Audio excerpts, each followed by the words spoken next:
For the first time, Prince Harry has spoken publicly about his great sadness at being forced to give up his royal duties as part of an official exit deal.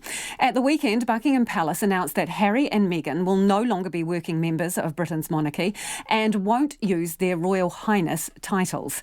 The Duke and Duchess of Sussex plan to split their time between North America and the UK, and they aim to become financially independent. But details of how exactly they will do that are yet to be revealed. Speaking at a charity event, Prince Harry appeared to speak in defence of his wife and his decision to pull back from the royal family. You've come to know me well enough over all these years to trust that the woman I chose as my wife upholds the same values as I do. And she does. And she's the same woman I fell in love with. We both do everything we can to fly the flag and carry out our roles for this country with pride. Once Meghan and I were married, we were excited, we were hopeful, and we were here to serve. For those reasons, it brings me great sadness that it has come to this.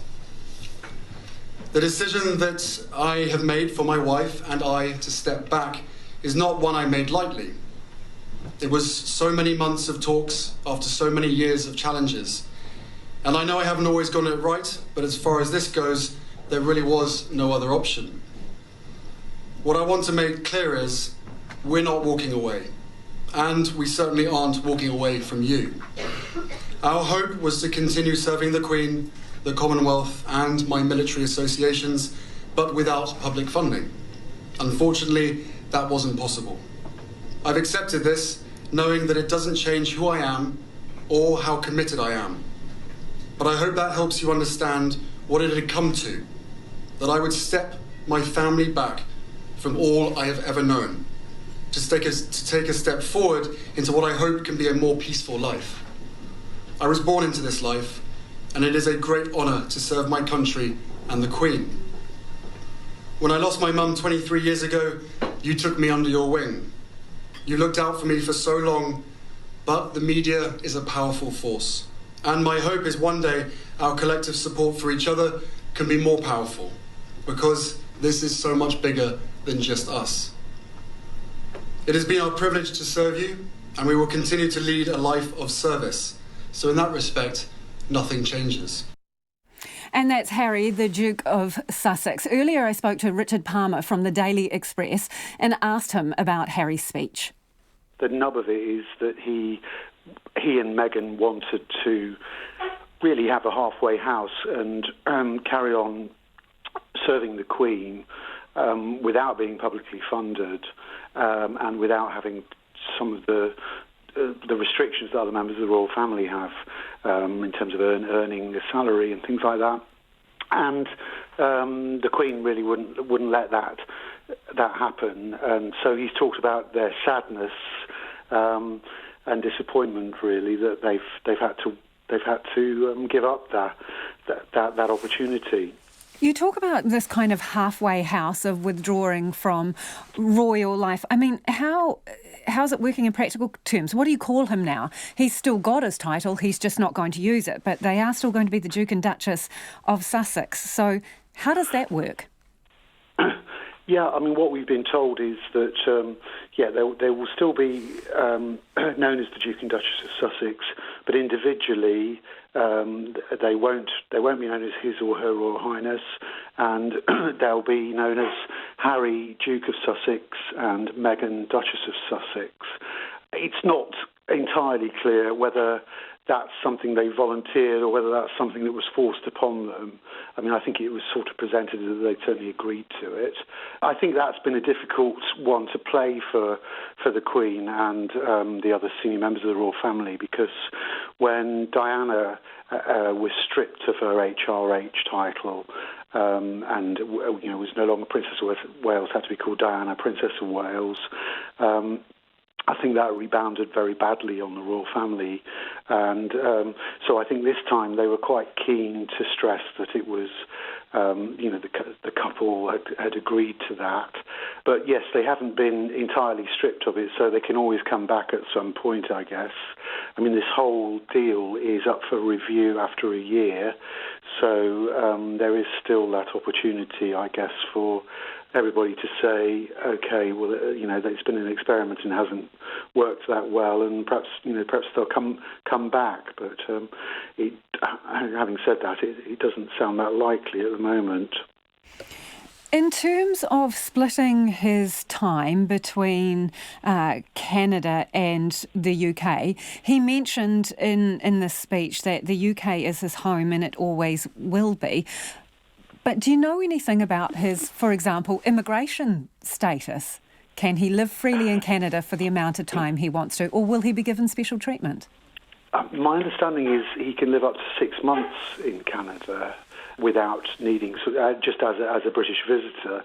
The honest answer is I don't know what they're going to do on that score, because they have said that they're going to spend the majority of their time in North America. So they may need to look at their immigration status there. And that also has implications for Meghan over here as well, because, as I'm sure you know, she is going through a long 5-year process of trying to become a British citizen. What do average everyday punters make of all of this? I think young people are more sympathetic towards Harry and Meghan. Clearly people of colour, not everybody, but a lot of them see Meghan as a standard bearer, and I think that's it's a great shame, because that was one of the things that they've been able to do, is attract people to the monarchy and let the monarchy give them a voice for the first time, really, and. They're going to the royal family is going to lose that to a large degree, I suspect, because Harry and Meghan won't be doing those Commonwealth tours on behalf of the Queen, and they won't be doing lots of engagements in our inner cities where there are big populations of people of ethnic minorities. So, they will carry on doing their charity work in this country, so we will still see them. It's not clear whether we're going to see Meghan do another official engagement on behalf of the Queen before this deal all comes into place in spring 2020.